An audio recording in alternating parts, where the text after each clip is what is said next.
着緊藍衫嘅咧就係屯門普高啊！咁呢支球隊咧今屆咧就未贏過波啦，所以立即咧係要增援啦。廿號咧新外援羅賓納道啊，咁啊同樣另外一個新外援咧就係祖活特，佢哋希望咧對住謝菲聯呢能夠打開聯賽嘅勝利之門啊！咁啊睇睇咧加咗兩個外援之後咧，會唔會咧係對咗攻守有幫助啦？紅衫係謝菲聯啊！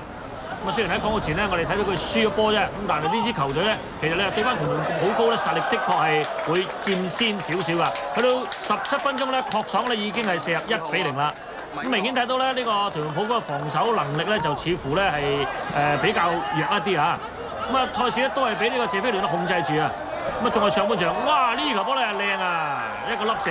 徐怡文咧有啲功夫喎，嗱呢個波咧佢就唔使勁射，因為佢睇到咧係守門員咧係周展宏咧係企停喺度嘅時候咧，佢係凹過頭啊！呢啲波咧係即係要凹得好啱尺寸㗎，龍門咧真係俾佢咧係捉晒路啊！咁啊上半場咧係領先住2球，咁啊再住真係下半場，咁啊雖然有所增援啦，但係上半場咧屯門普高睇唔到有乜嘢耍家之處，咁啊唯一咧有一次入波機會咧又俾對方瓦解啊！咁彈空門嘅咧就係羅賓納道啦，咁但係無奈咧亦都俾對手咧快一步咧係救翻咗空門啦！